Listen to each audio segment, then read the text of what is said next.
to the With Love series. Greetings. We're so excited to have you today. We have a super fun conversation on the books with one of our dear friends. Her name is Brenda Cox. She is an international, highly sought-after psychic, medium, and medical intuitive who has been communicating with spirits for many years. Fluent in the language of the spirit world, Brenda has helped friends, family, and clients confront their fears and secrets and embrace the truths that bring increased light, love, and healing into their lives. Ooh, spirit world, let's go. Yeah, she's incredible. I had a reading with her after I met her through you, actually. It was the same day. It was the same day we both met her. Oh, I thought she was a good friend of yours. Oh, we both came to your numerology event. Oh, yes. Wow, I remember. And I thought I did really poorly. And she came, she's like, no, you have a gift. I remember that. Yeah. Wow, you guys just have a rapport then. Yeah. Well, I'm super excited to talk to her. She truly, truly has a gift. I mean, she helps FBI solve cases. That's pretty incredible for a psychic. I mean, wow. Hi. Hi, Brenda. Welcome.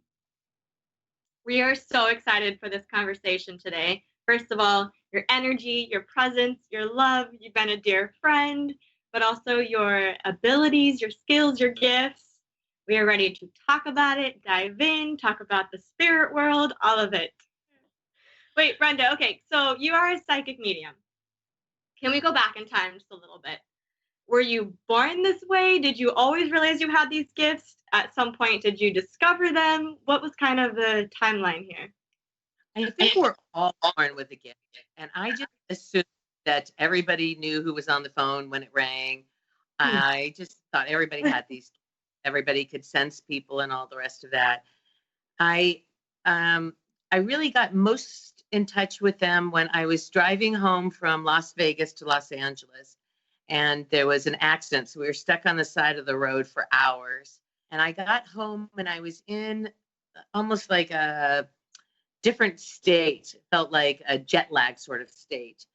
And so I pulled out my iPad and I just started typing, and I did the automatic writing. And it was a friend of mine whose daughter had passed, said, tell my mom I'm sorry that I can't help her do the Christmas shopping. And then she gave me the whole list of presents.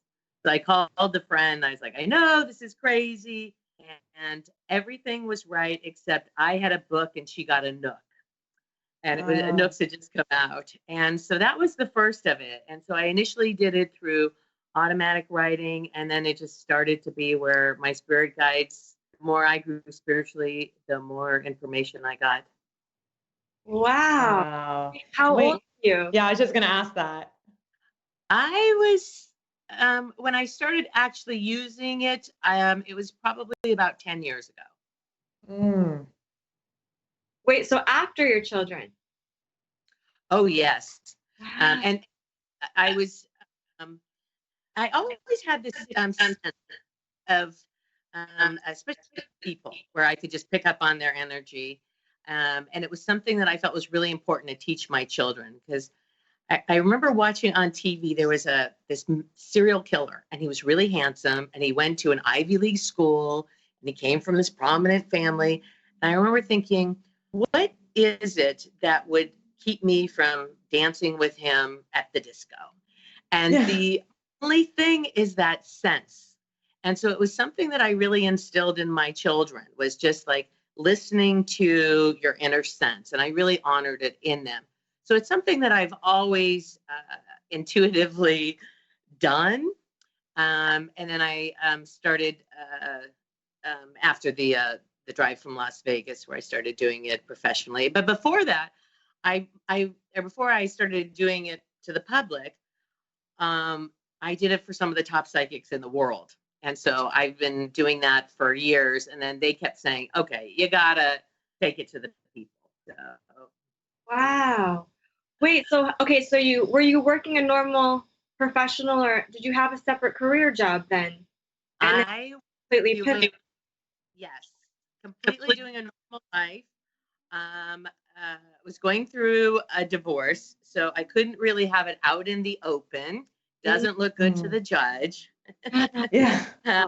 And so it was something. And also, I didn't want my daughter's friends' parents being like, your mom does what? So I was pretty quiet. And then when she got to the point where her friends would all bring the boyfriends over to meet me so that I could give them my take on them, it was like, okay, fine. Now I can come out.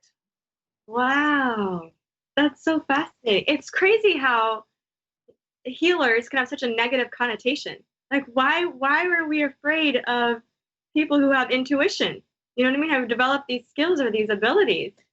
I think it's the psychic specifically, though. And I think some people are freaked out by it because, one, there have been a lot of people who claim to be psychic who are ripping people off. And that's just, like throughout history, like, the card readers on the street. And then I think some people who believe in it get a little freaked out, like, you hear voices, you see things. Well, I don't. What's wrong with you? Yeah, I have a funny story related to that. So I'm fortunate that I have all the clairs, but I was driving That's along amazing, in the car. by the way. Yeah, I'm driving along in the car and I smell like somebody passed gas. I'm the only one in the car. I'm in a neighborhood, and I'm thinking, what was that? And then I hear my grandmother's voice saying, Meyer, you're disgusting. What? Whoa. So that's when I realized that I also had to get to the smell. It doesn't come in that often. Sometimes it'll be like the person smoked a pipe or a cigar or something like that. Wait, okay, so for those who don't know, so there's clairvoyant, clairaudient, and is there a title for Clairsentient. clairsentient? Okay. What other two are we missing? So there's basically eyes, ears, nose, feeling. So there's every one of your senses, and then there's a lot of people now that say I'm an empath. I mean, that's a form of psychic abilities. It's where you feel and sense. Mm-hmm. So just able to hone in on those feelings. Wow. Okay, fascinating. So going so many different directions. What are some of the tools that you have your children work on? And they're now much older, but what were some of the things did you start with journaling? Did you start with having them practice reading? Like, what were some of the ways that you stressed them developing their intuition? We would be in the car and I'd say, I'm thinking of a number, I'm thinking of a color. And we just did it as a game when they were really young. And then my oldest daughter, who also, I mean, they all have the gifts, but she utilizes them on a daily basis. And she came to me and she said this one neighbor made her feel uncomfortable. And I said, we're going to stay away from him. And I don't get startled easily. 2 out of the 3 times in my life I've been startled, it was him. So I just really like, we're going to stay away from him. We're really going to keep our distance. And it was then also like, they say, well, I'm invited to a party I don't know. And I said, well, what does your tummy say? Mm-hmm. And I think if you start them young enough, it's so natural. What is your gut? What is your intuition? And I think, as I was saying with the serial murder thing, it's, the only thing that tells you is that instinct. If you're basing it off of looks or personality, especially with all the stuff that's coming out politically now that we're finding out, there's like, Epstein's girlfriend, I looked at her and it's like, she just looks like one of the neighbor moms, Right. Yeah. And so just really teaching your children to pause and feel inside, and they know, we all know. Or another thing that's really good is if you pause and like you're trying to make a decision and it's like, okay, well, say yes that you're gonna join that troop, and how do you feel? And it's like, I feel really anxious. Okay, now let's say no, you're not gonna join it, and then they go, oh, I feel calmer. So it's our bodies know it. And we're born with it. It's a gift that we're all born with. So that's why it's so nice if you start young. It just is second nature to them. I love that. Definitely starting that with my daughter. Yeah.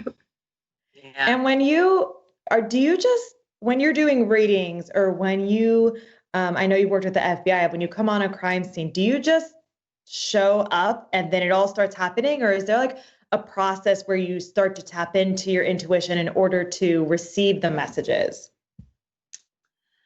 It's not my favorite thing to do. And usually it happens in a very emergency situation.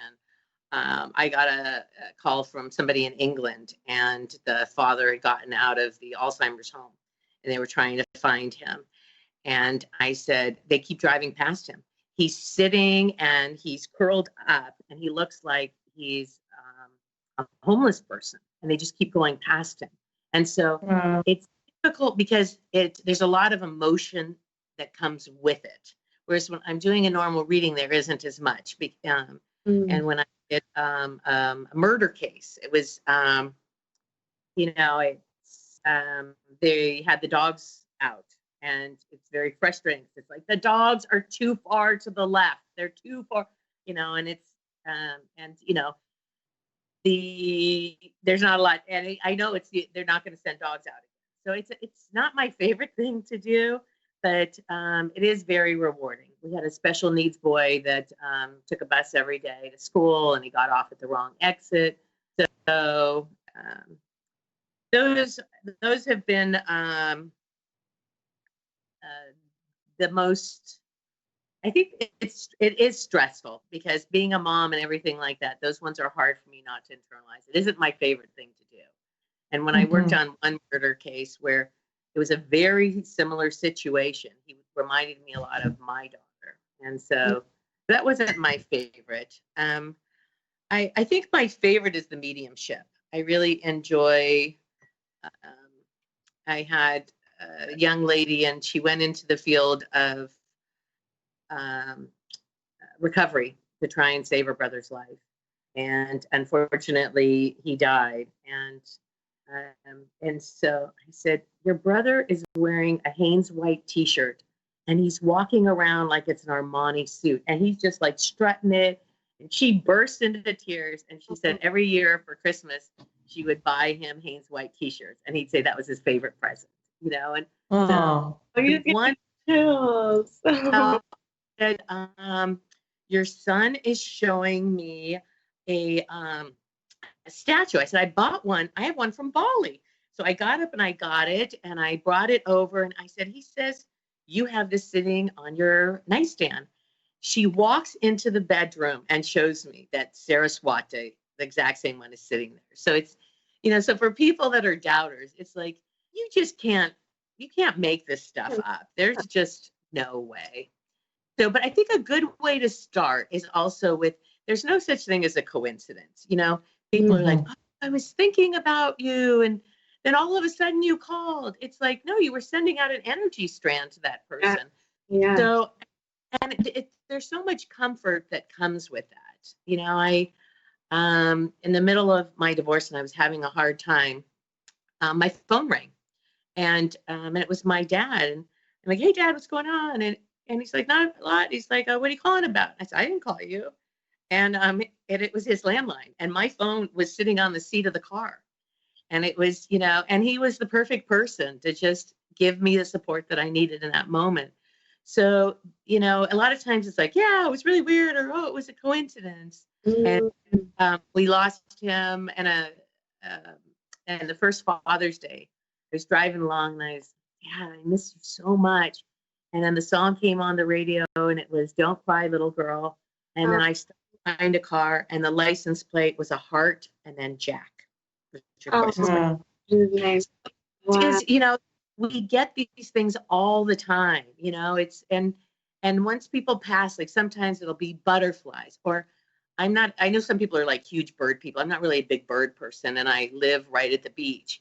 And I'm hearing a bird, and it will not shut up. I mean, it's going and going.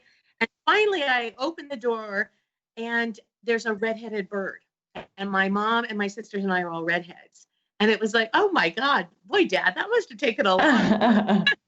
That's a redheaded bird. I've never seen a redheaded bird before, Wow.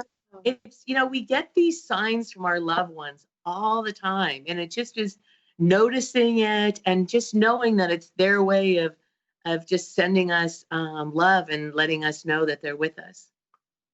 Mm. Oh, fascinating. So fascinating.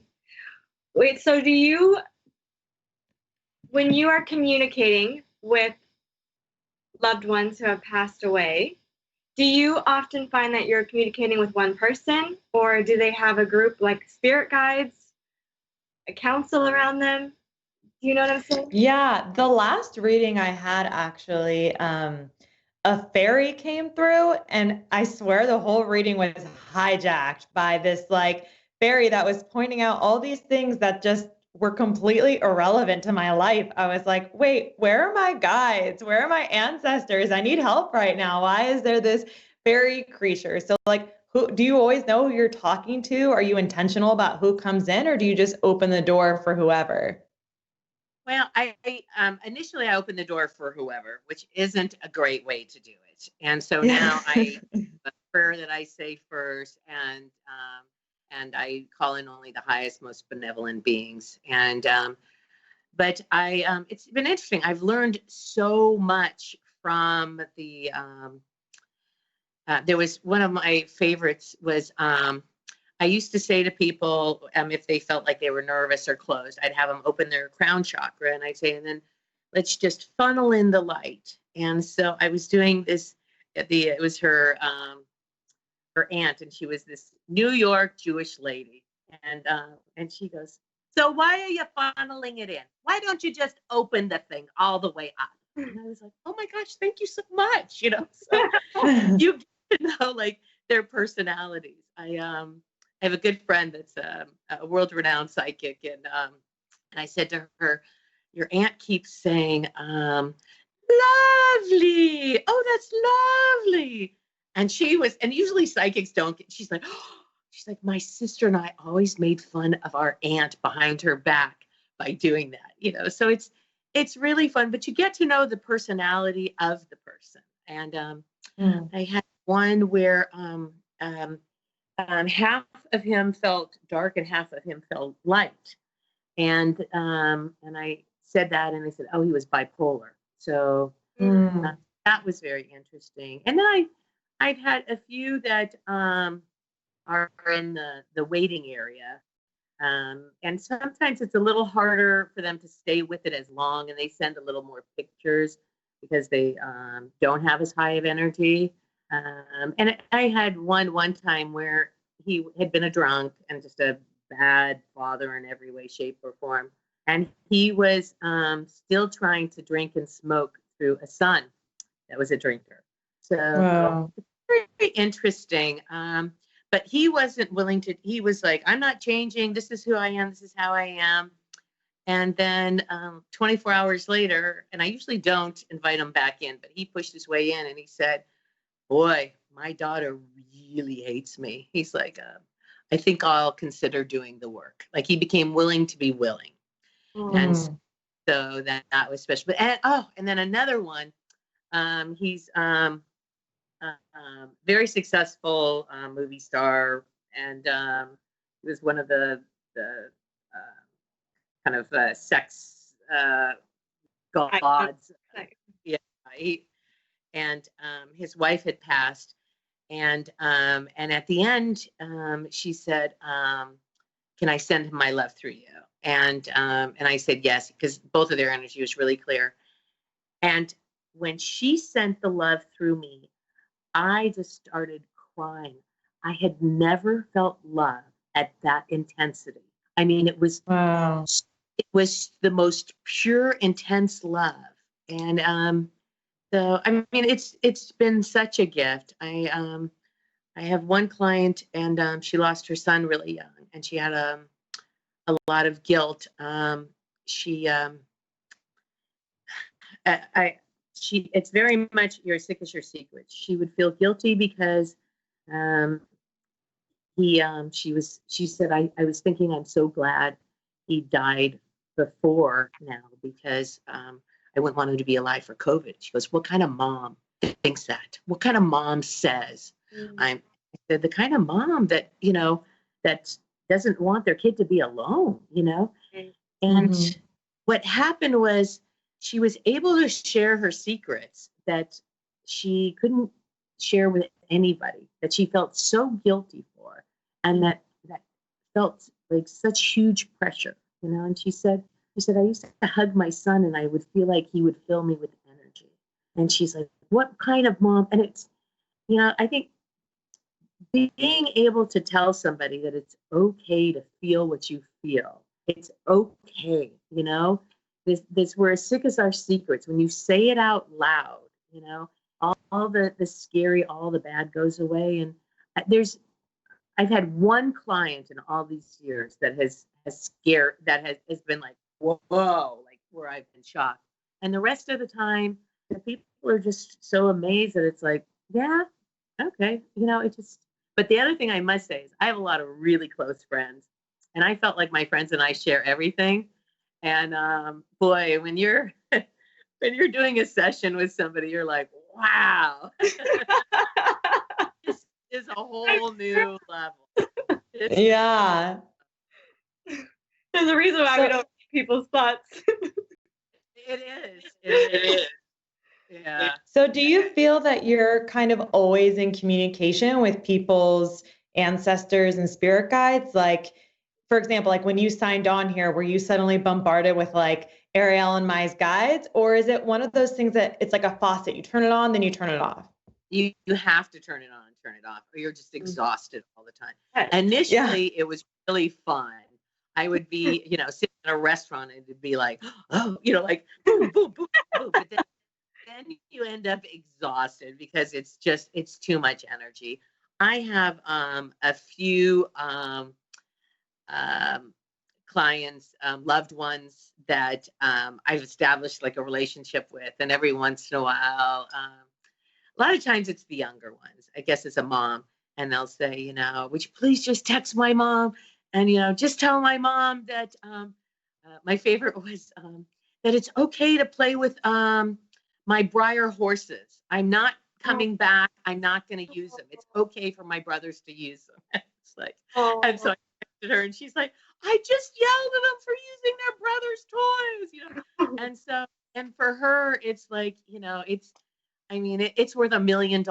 This, you know, 10-second text. Yeah. So, so that, and just the one where the brother kept saying, I'm so sorry. And she said, it's okay.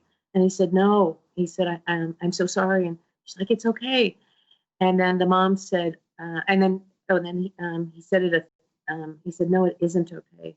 He's like, you and mom were the only reason I stayed. It was just too painful on earth for me. And then she started to cry, and the mom was with her, and the mom said, she never cried. It'd been 2 years. It was the first time she finally cried. And it was like, wow. She kept trying to be strong and trying to be understanding and all, but never was able to go to that place of feeling it, you know? And so it just is, it's something that is so precious that, you know, I feel like I have to be a better person because I've been given these amazing gifts, and I have so much appreciation that when I, you know, honk at somebody, or I, you know, do something that I know better than. I was in co-op, kind of Whole Foods sort of store. I was on the phone with one of my daughters, and she was going to take on a job, but we knew that the guy hits on all the girls, and so I was really vested in the story. And this woman walked by, and she said, you must be really important that you have to be talking on the phone in the grocery store. And I said, wow, chill, lady. Mind your own freaking business. Not quite that nice.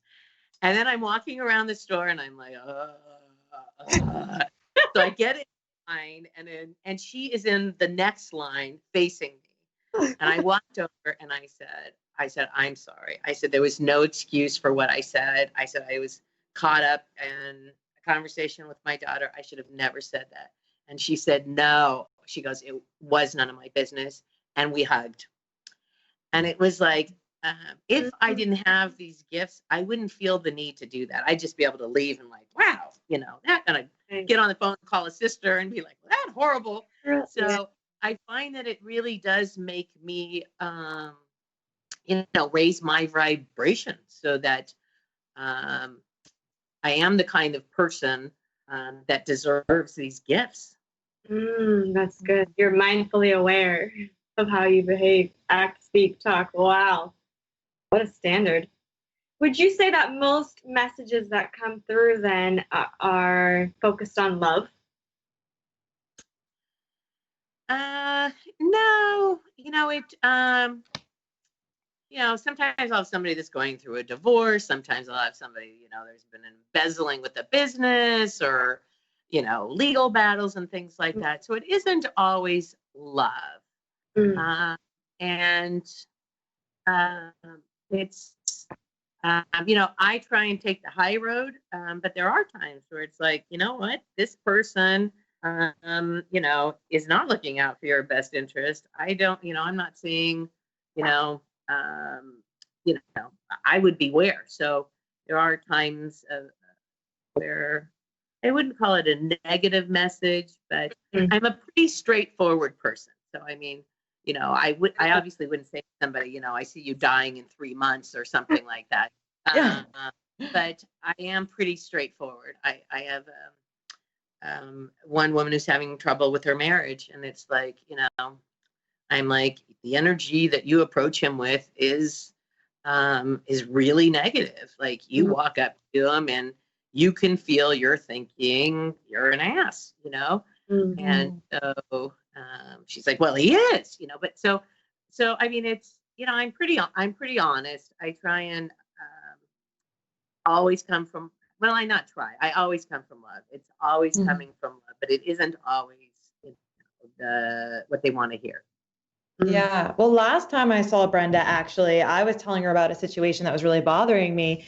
And all of a sudden she started like coughing and like her throat was feeling strange. And this was right before I found out that I had vocal nodules. And not only did she tap into I had something wrong with my throat, but that the situation itself with this person was negative. And it was so interesting because I wasn't even trying to, gauge like a psychic thing. I was just talking to Brenda as a friend, and all of a sudden she's like, oh, something is wrong. So yeah, not all messages are received like from love, but she gives them with love. That's been my experience with you. Love that. Thank you. I'm a medical intuitive, and that's been one of the interesting things. And that years before I was using my psychic abilities, I was at a business meeting, and I just kept seeing him having a heart attack. And so I said, I don't know what it is. I said, I just feel like you really need to go to the doctor. I said, it just feels like, and I didn't want to sound nuts. So I'm like, just, it's like, it feels like there's kind of like a constriction. And 2 weeks later, he sent me a $250 Burke Williams spa gift card. And he went to the doctors, and he had an emergency bypass. But that's one of the things that comes up. And I love it. I've had it before where I'm sitting in the doctor's office and I'll start talking to somebody, and they'll, they can't figure out what it is. And it's like, oh, well, here you go. Boom, boom. So one of the things I whenever I'm doing mediumship, I have only once got wrong how the person passed. And the top of my head was like killing me. And I'm like, was it a brain aneurysm? And she said, no, a boulder fell on his head. Oh, ouch. But and a lot of times the people don't know, and I'm able to bring a lot of comfort where, like, there was, I have one client where he got shot and there was a lot of blood. And I'm like, you know what? He was gone, like, well before any of that. And so that's been one area that's helped people a lot. And then one of the fun things is, like, when somebody became like disabled or handicapped or wasn't able to function physically well, is a lot of times they'll be showing me like a marionette where, like, the arms and legs and everything are all moving around and that everything is functioning well. But the medical mediumship part has been really helpful. And then there's actually a channeler I was at Agape, and and they kept saying he has to have his prostate checked, and I'm like, can't walk up to somebody, and they would not stop. So finally, I just tore a little piece of paper off, and I set it down, and it said, you might want to get your prostate examined. And then and as I walked away, he looked at it, and then he glared at me, and I was like, hey, you know what? If they keep bombarding me. And then about a year later, I checked, and he had prostate cancer. And it was like, I don't know if my thing tied in with him getting checked or how it affected it or anything like that. But that is, but like the chakras, I'll be sitting with somebody, and especially the throat chakra, it's like all of a sudden it'll start closing up, and it's like sometimes it's unspoken words, sometimes it's just they've grown up where they can't share their truth. And as a medical medium, how often is it that our illnesses are something that's caused from something energetic, right? Like that's something I've really wanted to understand better, because when I had my vocal nodules, I couldn't speak, I couldn't sing. And I think I've just moved through it, but I've done so much reflecting on, well, why did that happen? What was it? And how can I make sure it doesn't happen again? So what would your advice be? Because I know a lot of people are dealing with health issues, and they want to understand the deeper meaning to make sure it doesn't happen again, right? Louise Hay wrote a book, it was in the 70s, You Can Heal Your Life. And it is so true. I remember years ago, my sister was having trouble with her eyes, and I remember looking in the book, and it's like, what do you want to see? And it's, so very, very often it's tied on with what's going on in your life, and there's also a lot of ancestral in the African American community, in the generation since slavery, in Holocaust survivors' kids, almost any culture that has had severe trauma. I mean, you can feel it. You can feel it. I did some readings in the Deep South, and I got to tell you, it was just rape. It was just, so what happens is it gets passed down from generation to generation. And if you don't clear it, then, then there's residue of it. And so it's very important to, to really clear the chakras, find somebody that does healings if it's something our time getting rid of. And especially now with all that's going on with the vibrations and energies and dimensions and all the rest of that, there's just, and with COVID, if you live in a building with, a communal building, a condo or an apartment or even a normal residential area, the collective energy is so strong that, you can get what your neighbors have. It's like, oh, how did I get so tired or so anxious? And then the one of my favorite things to tell people is to cut cord cutting. Oh yeah, YouTubes. But that one is so important.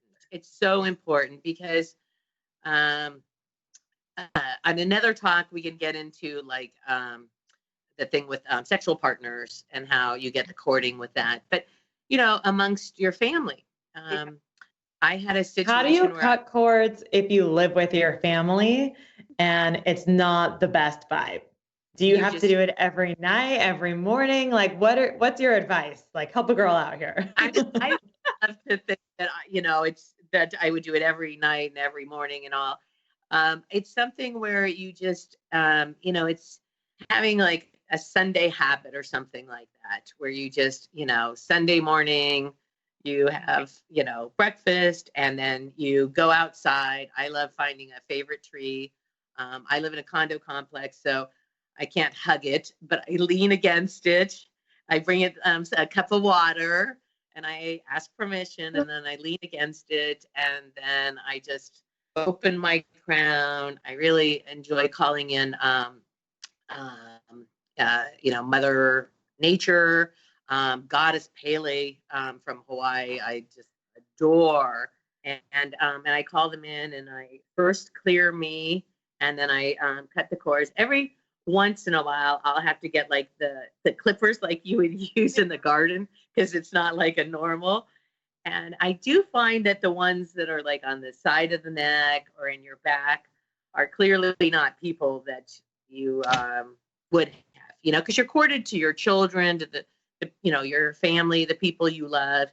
And it still is good to cut those. Like, I'm super close to my dog.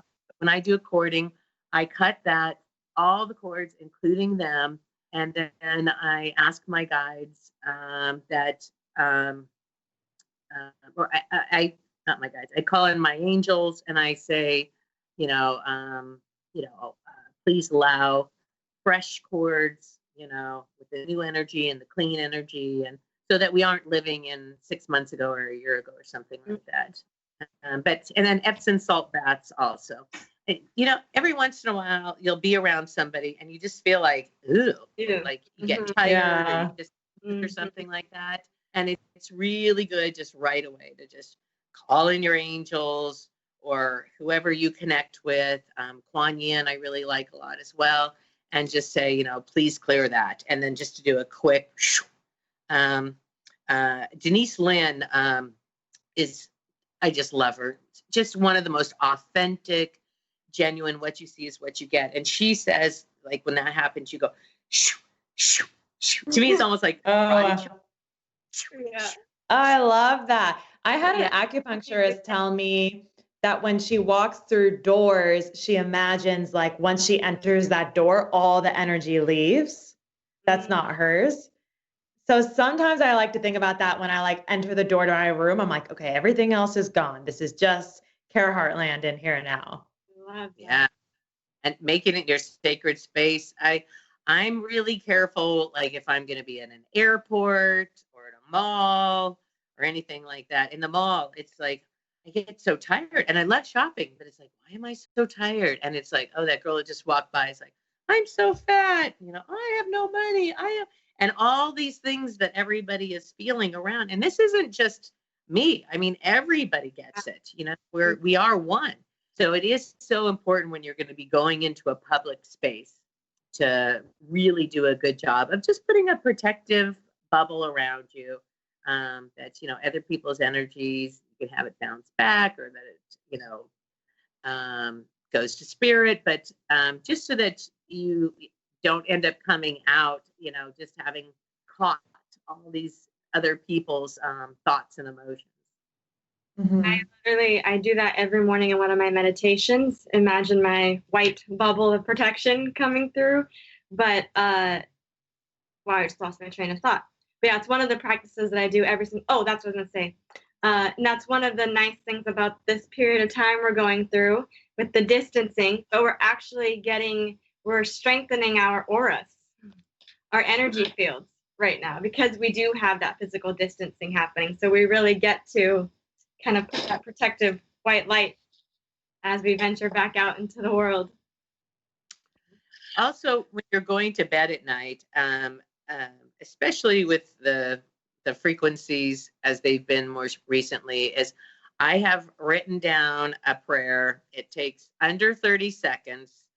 And I just read it, even if I'm half asleep, even if I'm not feeling it. And it's just calling in the protection for while I'm sleeping, and also asking to have my vibration raised and to have a lot of the spiritual lessons I need taught to me while I'm sleeping. I would much prefer that than, some grouchy person at the grocery store. So it's like, go ahead, wake me up while I'm sleeping, but staying protected, because there is a lot that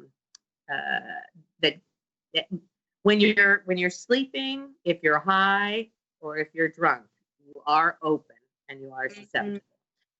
So if you are drinking a lot, or you have a wild night out or something like that, really important to clear it all out, because you leave yourself open for other energies.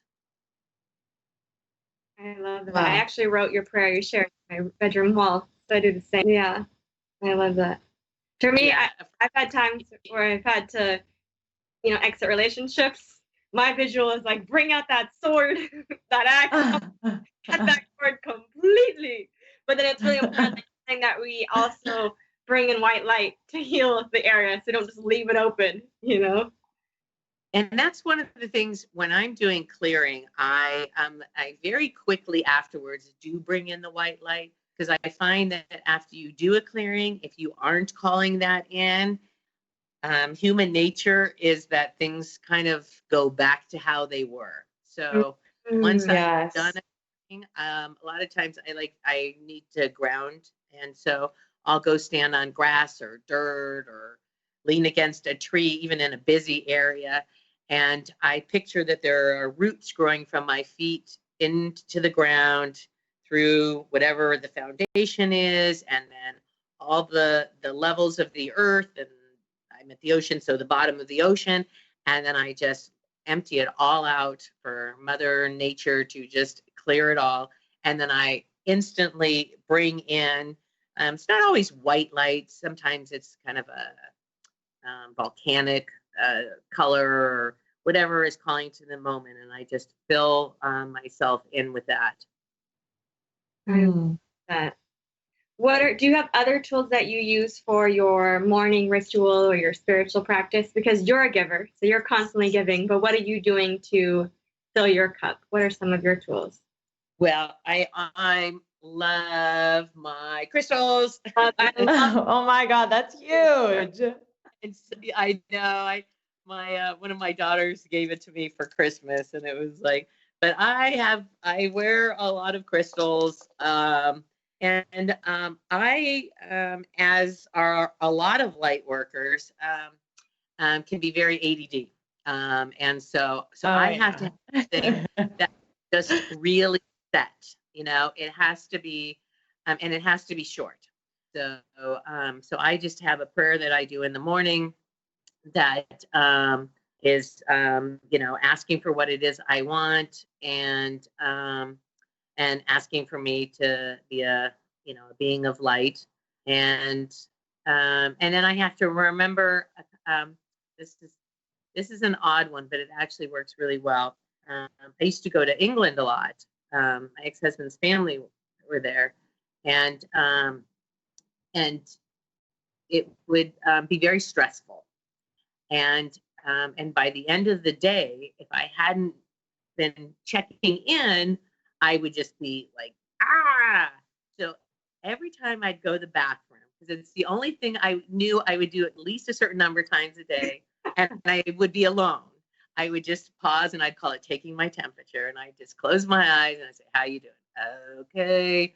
They're all smoking in the room with my young children, And I would just go through, and I would just clear it all out, and so that it wasn't built up, and then somebody says, and you're ready to jump on them. And so that's been a habit that's been really good for me, is and it could be every time you drink water, but some kind of an association of something that you're guaranteed to do a certain number of times a day. And the reason why the bathroom one is so good is it's one of the times that you're alone, even if you're at work.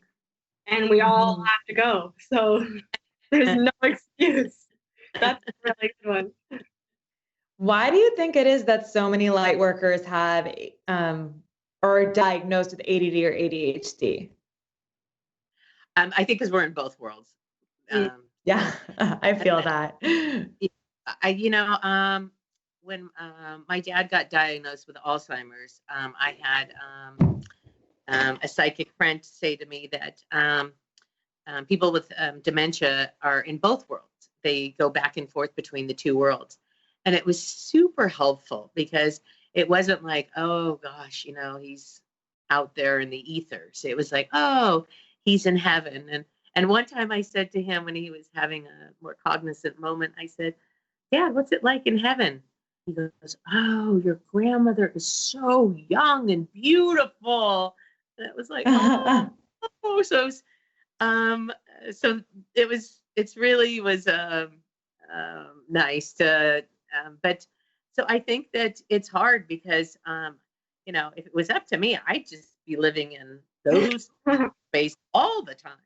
So that's why I have to really ground, because it is it's an effort to stay here and now, and in the present. So it's I think it's kind of one of the things that comes with the gifts. And I do like, you know, vitamins and minerals and things like that. That's one of the things too. Like in different business situations, I said to a young girl the other day, I said, you need iron. And she's like, really? And I'm like, yeah. Are you on the first day of your period? And she's like, yes. You know, yeah, you take an iron tablet today. So it's funny because it just is so. And I'm like, you're not supposed to have iron every day, but yeah, you need to have it, you know. And so these things are, and some of it is just where my brain just pops over to it. So I think that it's the psychic stuff coming in and pulling me into a different space. Yeah. I really relate to that. I was just going to say that sounds like you. I know. The other day I was like, Ariel, like, I forgot what I was supposed to do. And she's like, don't worry, I got you. I know that you're not really good at this sort of thing because you're so up in the clouds, but I was like, oh my God, she sees me. Because I just feel like I'm floating sometimes. I'll tell her, I was like, don't worry, I'll do the human things for you. Yeah. I have it with words too, where finding like the right adjective and the word is sometimes hard because the message is coming quickly that it's like and then sometimes in a session I'll say, oh well, you know, they said you're running too fast, and then the person will say, no, you're running with the wolves, and okay, so it's coming in. Other things are coming in at the same time. So my vocabulary used to be much better before. I'm sure you're constantly having to interpret. Like I could imagine saying one word, but it meaning something different. So you're constantly having to be like, wait, what is their point that they're trying to make? Yeah. And getting, you know, becomes a skill at getting better at turning it off. Like, my youngest daughter, like one of her friends walked in the door and it's like, she was smoking pot. And it's like, you know, like, because I don't want to invade her privacy either. Oh, yeah. So sometimes, you know, it comes kind of automatic. Yeah. And I don't want to invade privacy. And so, so sometimes the things just pop in and it's like, stop, I didn't ask for that, you know. That's funny. I can just see myself seeing you the next time I'm with you being like, shh, okay, don't yell at Brenda today, please. Because I know you've called me a couple times and been like, hey, your guides are trying to give you a message. So funny. But you and I are the yin and yang of each other, so it's perfect. Put the two of us together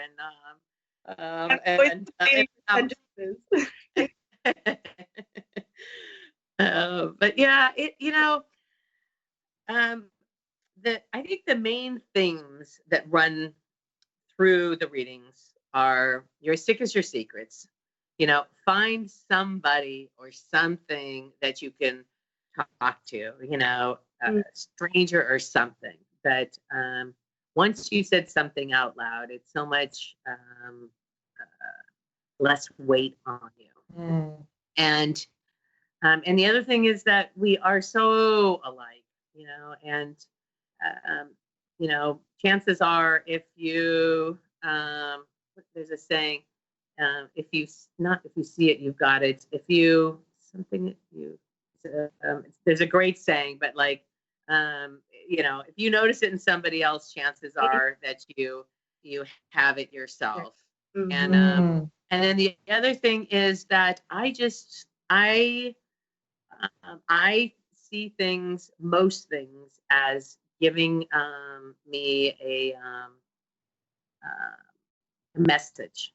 You know, I see a butterfly and it makes me smile because it's like, oh, there we go. You know, yeah, so and so coming to see me, and it's I see a penny, and it's like it just is. I think in a Course in Miracles, they say either nothing is a miracle or everything is a miracle, something along those lines. And I just really choose to live my life in the way that, everything that happens is a miracle, and everything is happening for my best interest. It's one of the moments that's so hard in the moment, but it isn't over until it's good. In 90% of the cases, it's and the hardest lessons that I had, the years and years of litigation for my divorce, it was like, oh my God, God, why? And it's like, oh, now I see. It's, because all the experiences that I've had, and the harder the experience, the more I'm able to assist other people that are going through similar emotions. It's the same experience. They're not. Like, I've been there, done that. I know how to navigate, but when you don't experience it, you're just kind of like, oh, I feel for you. I'm sorry, but it's crazy. Yeah, I think it makes you more empathetic. For sure. Compassionate. Yeah, it's crazy how it's perspective. I literally, one of the worst days of my life, the hardest day of my life, I now look back, and it was like the pivotal changing point. So now I'm like, I'm so thankful I had the courage to go through that day, because now it's from that very day is when my life started to change. So it's being able to just kind of change your perspective on how we view occurrences, situations, all of that. One of the biggest changes too is when I started chanting. I do Soka Gakka Buddhist chanting, and it's Nam Myoho Renge Kyo, and it helped more with the ADD mind than anything else, because by doing the chanting, it took care of my monkey mind. It took care of the part that was. So I'll have like 2 minutes at the beginning of chanting where it's oh my gosh, you have to, remember to write this letter. You have to do this. You have to do this. But then after that, I find that by doing the chanting, it takes away the chatter. And then it's like, wow, that was really intelligent. Wow, that was such a higher thought. So, I do chanting every morning, and so the first thing I do is I do my prayer, and I make myself a cup of coffee, and then I chant, and it could be 5 minutes, it can be 20 minutes, and I get enlightenment from it. I mean, I really just get these very, very higher intelligence thoughts. And for me, because I get them a lot of times for other people, but that's when I get them for me. Oh, I love that. That's so cool. I have so many more questions, but we're coming up on time. Fun. I know, like, please keep going. I do want to, though, have where we talk about, though, especially for women, the energy from partners. Yes. And so that's something for in the future that would be a good topic. The cord cutting, that's a big one that I think that a lot of women don't realize that. So I don't want to get into it now, but it is an important one. So absolutely. So easy to do, takes a few minutes. I was religiously doing it every single night after one of my breakups, and it really does help. Everything is energy. It's all energy. We're all connected, so fascinating. Well, this has been so much fun, Brenda. We are ever so grateful for you. Yes, thank you for being here. Sorry, I went to another space listening to you. I'm like, whoa.